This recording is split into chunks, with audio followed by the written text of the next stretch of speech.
जय हिंद। तो चलिए आइए जानते हैं परसेंटेज के बारे में। पिछले ही वीडियो में मैंने परसेंटेज के डेफिनेशन को अच्छी तरह से बता दिया था। तो सबसे पहले आप यहाँ देख रहे हैं percentage fraction chart. Percentage fraction chart को आप आइए इस तरह से समझते हैं कि 100% का मतलब क्या हुआ। 100%। उसके बाद यहाँ पे हम लोग देख रहे हैं जैसे कि फ्रैक्शन चार्ट में 1/2 इज इक्वल टू 50%। आइए चलते हैं इसको भी समझते हैं। 50%, 50 का 50 लिख दें। परसेंटेज मतलब हो गया आपका डिवाइड बाई 100, डिवाइड बाई 100 कर दें। इस तरह से अगर इसको कैंसिल करेंगे तो 1/2, यानी कि 50% का मतलब हो गया 1/2। तो आप ये कहेंगे कि मैं इसको बता क्यों रहा हूँ। तो इसको बताने के पीछे मकसद ये है दोस्तों कि ज़्यादातर एग्जाम में इन फ्रैक्शन से सवाल पूछी जाती है। यही फ्रैक्शन का रिपीटेशन बार बार होता रहता है, इसलिए इन फ्रैक्शन को याद रखना जरूरी है। वैसे आप बोलेंगे कि इतने सारे फ्रैक्शन को याद कैसे रखा जाए, तो याद करने की कोई ज़रूरत नहीं है। एक्चुअली में इसको आप बार बार मैथ्स को जब आप कैलकुलेट करेंगे, बनाएंगे, तो ये अपने आप धीरे धीरे याद होता चला जाएगा। इसलिए माथा में बटन लेने की कोई ज़रूरत नहीं है। तो आइए चलते हैं आगे की बात और समझने के लिए। जैसे कि आपसे कहा जाए कि 20% को फ्रैक्शन में बदलिए, यानी भिन्न में बदलिए। तो 20% को भिन्न में जब आप बदलेंगे तो लिखेंगे 20%, का मतलब लिखेंगे आप डिवाइड बाई 100, यानी कि 20 से कम 20 और 20 5 6 100। इस तरह से 20% जो है इसका फ्रैक्शन में जो इसका रूप होगा वो 1/5 होगा।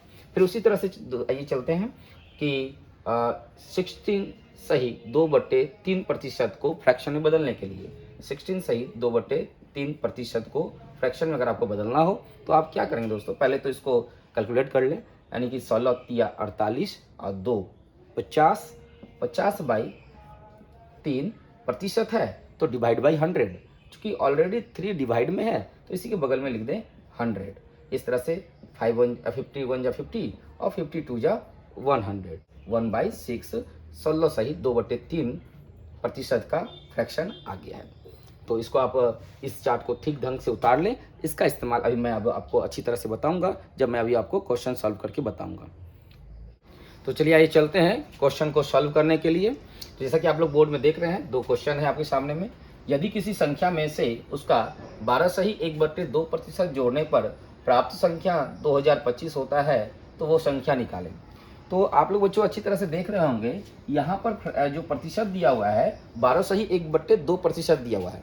अगर इसको अगर चार्ट में देखा जाए तो इसका फ्रैक्शन जो है 1/8 होगा। 12 सही 1/2% का फ्रैक्शन में अगर आप बदलेंगे इसे आप 1/8 होगा। यहाँ पे आप अच्छी तरह से चार्ट में भी देख ही रहे होंगे यहाँ पे। तो इस क्वेश्चन में कहा क्या गया है, इसको और अच्छे से क्लियर से समझते हैं। 12 सही 1/2% इज इक्वल टू 1/8। तो इसे दोस्तों आप ऐसा लिख सकते हैं, ये डिवाइड में है तो इधर मल्टीप्लाई में कर लें। 8 मल्टीप्लाई बाई 12 सही 1/2% इज इक्वल टू 1। यानी कि हम लोग यहाँ पे इस स्टेटमेंट में ऐसा कह सकते हैं कि 8 का 12 सही 1/2% 1 होता है। आपको क्वेश्चन में ये कहा गया है किसी संख्या में उसका इतना ही प्रतिशत उसमें जोड़ दिया जाए। किसी संख्या में, कोई संख्या है आपके पास, इस संख्या में इसी का 12 सही 1/2% इसमें ना जोड़ दिया जाए तो संख्या जो प्राप्त होगा वो 2025 प्राप्त होगा। तो यहाँ पे अगर हम वो संख्या जिसको हमको निकालना है, अगर उसे मैं थोड़ी देर के लिए 8 मान लूँ, यानी कि जो निकालना है उसे मैं 8 समझ लूँ, तो वह संख्या आपका 8 होगा। ठीक है। तो 8 का 12 सही 1/2% कितना होगा दोस्तों, तो आप देख रहे हैं अच्छी तरह से 1 होगा।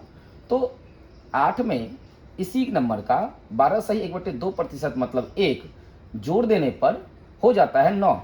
मगर क्वेश्चन में बोला गया है होता है आपका कितना, 20-25। तो यहाँ हम लोग देख रहे हैं 9 यूनिट मिलकर के 20-25 का निर्माण करता है, यानी कि 9 यूनिट इज इक्वल टू 20-25 होता है। इसलिए आप लोग सबसे पहले तो यहाँ ये करें कि 1 यूनिट का वैल्यू निकाल लें। तो 9 यूनिट में 20-25 है तो 1 यूनिट में आपके पास हो जाएगा 20-25 डिवाइड बाई 9। जब आप इसको कैंसिल करेंगे तो आपके सामने आएगा 225, यानी 1 यूनिट बराबर हो जाएगा 225। जब आप बताइए कि 1 यूनिट में 225 हुआ तो आपका नंबर कौन सा था, यानी संख्या कौन सा था, तो संख्या आपने लिया था 8। यानी 1 यूनिट में जब 225 हुआ तो 8 यूनिट में क्या होगा, तो 8 यूनिट में होगा दोस्तों 8 गुना 225।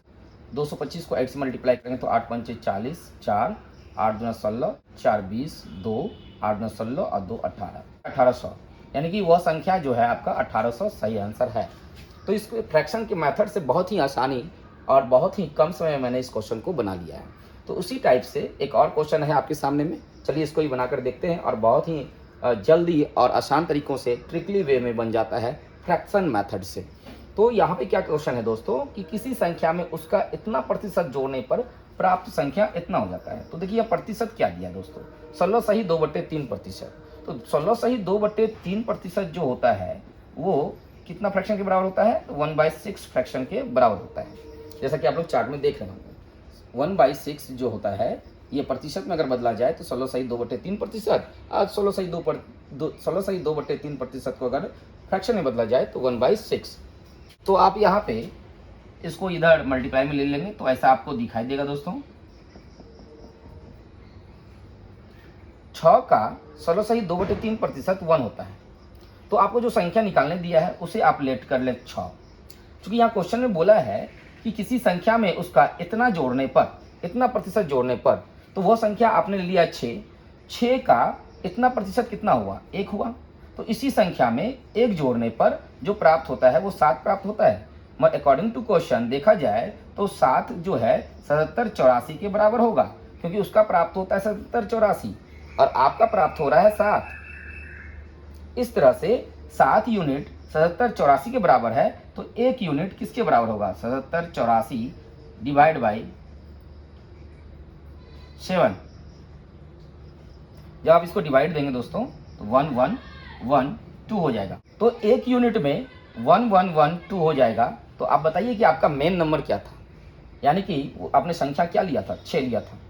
तो 1 यूनिट में जब 1112 हो गया तो 6 यूनिट में कितना होगा, तो 6 को मल्टीप्लाई कर देंगे 1112 से, आपके पास होगा 6 2 के 12, 1 6 एकम 6 1 7, 6 एकम 6 और 6 एकम 6 यानी 66 72। तो वो संख्या जो होगा 66 72 होगा। इस क्वेश्चन का सही आंसर 66 72 है। तो आपने अच्छी तरह से फिर देखा है कि दूसरे क्वेश्चन को भी मैंने फ्रैक्शन मेथड से बहुत आसान तरीके से बता दिया है। तो इसी तरह का वीडियो पाने के लिए आप हमारे चैनल को सब्सक्राइब कीजिए। जय हिंद।